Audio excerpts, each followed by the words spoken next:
2024 के लोकसभा चुनाव में गोरखपुर सीट की बात करें तो मुकाबला दिलचस्प होने वाला है, चूंकि अभी तक ये कहा जाता था कि जो गोरखपुर के सांसद का पता है वो गोरखनाथ मंदिर होता है, लेकिन अब इस समीकरण को तोड़ने की बात कर रहे हैं, चूंकि जावेद सिमनानी बसपा से टिकट पाए हैं और बसपा काडर के नेता रहे हैं। छात्र राजनीति से ही उन्होंने बसपा का झंडा ढोया है और अब एक नया समीकरण और इस जो चुनाव है ये काफ़ी दिलचस्प होने वाला है, क्योंकि गोरखपुर से भाजपा ने रवि किशन को दोबारा चुनाव मैदान में उतारा है और समाजवादी पार्टी ने काजल निषाद को मौका दिया है। तो ऐसे में बसपा यानी बहुजन समाज पार्टी और मायावती का जो विश्वास है उस पर कितने खरे उतरते हैं। जावेद सिमनानी हमारे साथ हैं।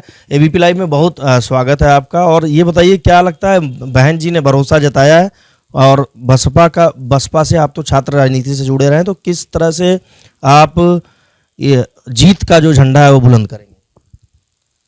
बहुजन समाज पार्टी की नेता आदरणीय बहन जी ने मेरे ऊपर विश्वास जताया है और बहुजन समाज पार्टी के सभी कार्यकर्ता, सदर लोकसभा सीट के सभी कार्यकर्ता अपने आप को प्रत्याशी मान करके मैदान में उतर चुके हैं।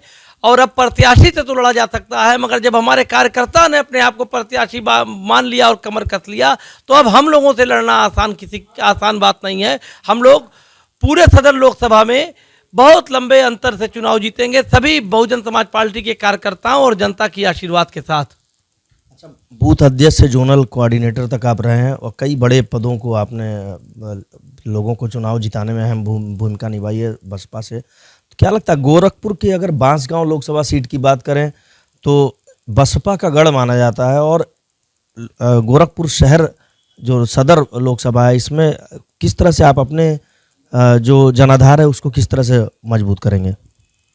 पूर्वांचल बसपा का गढ़ है। गोरखपुर मंडल से लेके बस्ती मंडल, अंबेडकर नगर, ये सब बसपा का गढ़ है। ये सब बसपा की सीटें हैं, सब बसपा जीतती आई है। और इस बसपा के गढ़ में जनता को कुछ लोगों ने गुमराह कर दिया, ख्याली वादे करके जनता थोड़ा गुमराह हो गई थी, मगर अब जनता उस गुमराहियत से निकल चुकी है। और ये पूरा पूर्वांचल बहुजन समाज पार्टी का गढ़ था, है और आने वाले दिनों में आपको दिखेगा 4 तारीख को कि पूरे पूर्वांचल की एक एक सीट बहुजन समाज पार्टी के खाते में जा रही है। अच्छा, बात करें अगर भाजपा की तो दूसरी बार रवि किशन चुनाव मैदान में, समाजवादी पार्टी ने काजल निषाद को टिकट दिया है और अगर इतिहास उठाकर देखें तो कांग्रेस के बाद फिर भाजपा का गढ़ माना जाता है। सांसद का पता लोग कहते हैं कि गोरखनाथ मंदिर है। तो आप क्या लगता है, बसपा ने अभी तक खाता नहीं खोला गोरखपुर सदर लोकसभा सीट से? नहीं, ऐसी बात तो नहीं है। अभी इसके पहले उपचुनाव में बहुजन समाज पार्टी यहाँ चुनाव जीती है। बहुजन समाज पार्टी के समर्थन से जब यहाँ लोकल प्रत्याशी को बहुजन समाज पार्टी ने समर्थन दिया तो इस देश और प्रदेश दोनों जगह भारतीय जनता पार्टी की सरकार थी और सरकार रहते हुए उपचुनाव बहुजन समाज पार्टी के समर्थन से यहाँ का प्रत्याशी जीता है। तो ये बात नहीं है कि बहुजन समाज पार्टी नहीं जीती, बहुजन समाज पार्टी जीती है।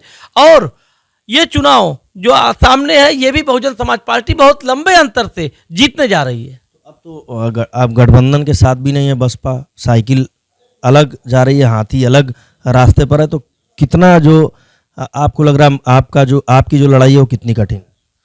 हमारा गठबंधन इस देश के युवाओं के साथ है, हमारा गठबंधन इस देश के बेरोजगारों के साथ है, हमारा गठबंधन इस देश के व्यापारियों के साथ है, हमारा गठबंधन इस देश में जो भी लोग, इस देश के जो भी लोग संविधान के पक्षधर हैं, जो भी लोग संविधान को बचाना चाहते हैं, हमारा उन सारे साथियों के साथ गठबंधन है। और जनता के साथ गठबंधन बनाकर बहुजन समाज पार्टी मैदान में उतरी है और निश्चित तौर पर बहुत ही अधिक अंतर से चुनाव जीतने जा रही है। अच्छा, अगर आपकी बात करें तो आप अधिवक्ता भी रहे हैं और इसके साथ व्यापारी भी हैं आप, तो क्या लगता है कितना जनाधार आप समेट पाएंगे? कितना अधिवक्ताओं का समर्थन मिलने वाला है? कितना व्यापारी वर्ग आपके साथ? हमारे वहाँ कई अधिवक्ता हैं। हमारा भतीजा भी अधिवक्ता है, हमारे बड़े भाई भी अधिवक्ता है। अधिवक्ताओं का तो हमको 100% समर्थन मिलने जा रहा है, व्यापारियों का हमको 100% समर्थन मिलने जा रहा है। और अधिवक्ताओं व्यापारियों के साथ साथ वो नौजवान बच्चे जो सन 2014 में जिनकी उम्र 26 साल थी और वो नौकरियों के लिए तमाम वांटे भरना चाहते थे, आज 10 साल बाद वो ओवर एज हो गए, नौकरियां ही नहीं निकली और जो नौकरियां निकली उसमें पेपर लीक हो गए, वो सब बच्चे ओवर एज हो गए, अब नौकरियां नहीं कर पाएंगे। तो ये सब बच्चे नौजवान तैयार हैं अपना अब बदला चुकाने के लिए कि जिस सरकार ने उनको बेरोजगार कर दिया, जिन नौजवानों की लाइफ खत्म हो गई, वो ऐसे नौजवानों के साथ मेरा गठबंधन है, पूरा समर्थन है। ये सभी के सभी लोग मिलकर इस बार भारतीय जनता पार्टी को यहां से बाहर करने जा रहे हैं। और बहुजन समाज पार्टी की नेता आदरणीय बहन कुमारी मायावती जी पर पूर्ण विश्वास है कि शासन आदरणीय बहन जी चला सकती हैं और माननीय बहन जी के नाम पर सर्व समाज के लोग बहुजन समाज पार्टी से गठबंधन करके माननीय बहन जी के पक्ष में मतदान करने जा रहे हैं। और आपके माध्यम से मेरी अपील भी है कि माननीय बहन जी पर इस देश की जब प्रधानमंत्री बनेंगी तभी इस देश का नक्शा दुनिया के पटल पर एक नंबर पर आएगा। इसलिए सबसे हमारी अपील है कि सब लोग मिलकर हम लोग माननीय बहन जी को प्रधानमंत्री बनाने के लिए बहुजन समाज पार्टी को वोट करें। अच्छा, अगर बात करें, आप तो छात्र राजनीति से बसपा में रहे हैं, झंडा ढोते चले आ रहे हैं, पूरा परिवार आपका बसपा का समर्थक रहा है, बसपा में ही आपके बड़े भाई भी रहे, आपके अब्बू भी रहे, तो क्या लग रहा है क्या मुद्दे होंगे और किन मुद्दों पर आप लोगों के बीच जाएंगे? चूंकि छात्र राजनीति से आप हैं तो स्टूडेंट्स के भी मुद्दे होंगे और यहाँ के लोगों के भी तमाम मुद्दे होंगे जो जिस पर वोट होने वाला है। सबसे बड़ा हमारा मुद्दा बेरोजगारी का है। सबसे बड़ा मुद्दा हमारा बेरोजगारी का है। राष्ट्रीय स्तर पर आदरणीय बहन जी का जो भी मुद्दा है वो सब बहुजन समाज पार्टी का मुद्दा होगा। लोकल स्तर पर मैं आपको बता दूं कि यहाँ लोकल स्तर पर 64 लोकसभा क्षेत्र में व्यापारिक स्थल, जहां से व्यापारी अपना व्यापार करता है, सारे व्यापारिक स्थलों पे जाम लगा हुआ है। वहां पे कोई भी बड़ी गाड़ियां ना आ सकती हैं ना जा सकती हैं। व्यापारी एकदम परेशान है। तो सबसे बड़ा मेरा मुद्दा है व्यापारिक स्थलों को जाम मुक्त करना। दूसरा मेरा सबसे बड़ा मुद्दा है कि गोरखपुर महानगर, जैसे जहां हम लोग बैठे हैं, ये गोरखपुर का महानगर है, मगर अभी थोड़ी सी बारिश हो जाए तो यहाँ कश्ती चलने लगती है। यहाँ 3-3 फीट पानी का जल जमाव होता है। तो मेरा सबसे बड़ा मुद्दा है कि गोरखपुर को जल जमाव मुक्त किया जाए, गोरखपुर में ट्रैफिक व्यवस्था चुस्त और दुरुस्त की जाए, जिससे व्यापारी व्यापार कर सके। जब व्यापारी व्यापार करेगा तभी देश की अर्थव्यवस्था से लेकर सारी व्यवस्था ठीक होगी। अच्छा, अगर बात करें, रवि किशन भाजपा से यहाँ से सांसद है, बाहरी होने का उन पे आरोप लगता रहा, तो लेकिन फिर भी 3.5 लाख के अधिक मतों से उन्होंने जीत हासिल की थी। तो इस बार आप क्या कहना चाहते हैं, खासकर रवि किशन की बात करें और काजल निषाद की बात करें? तो ये दोनों लोग बाहरी हैं।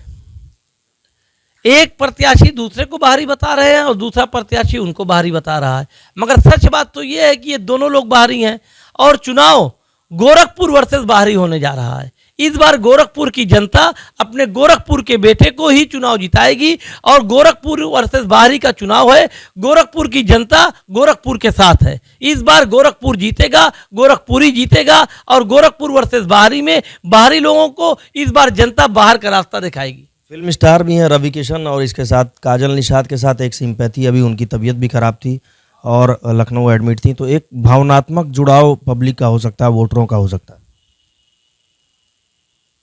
उनके स्वस्थ होने की मैं कामना करता हूं। अल्लाह जल्द से जल्द उनको स्वस्थ करे, अच्छी हो जाए। अब किसी की तबीयत खराब है तो उसको अच्छा होना चाहिए, अल्लाह जल्दी से जल्दी उनको अच्छा कर दे।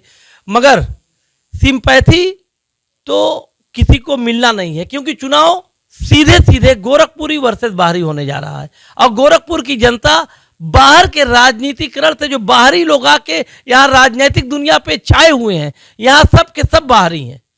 गोरखपुर में अधिकतर लोग बाहरी हैं और गोरखपुर की जनता अब बाहरियों से त्रस्त हो गई है। अब गोरखपुर की जनता गोरखपुरी को ही जिताएगी। तो देखिए, अब इस बार का चुनाव हालांकि गोरखपुर में 7वें चरण में है, लेकिन जावेद सिमनानी का कहना है कि गोरखपुर का जो चुनाव है बाहरी वर्सेस घर, मतलब घर का है, लोकल का है, जो यहाँ का रहने वाला है और वो यहाँ के रहने वाले हैं और उनका जो मुकाबला है वो बाहरी प्रत्याशियों से, इसलिए गोरखपुर की जनता उन्हें ही जीत दिलाएगी। Neeraj Srivastava, ABP live, Gorakhpur.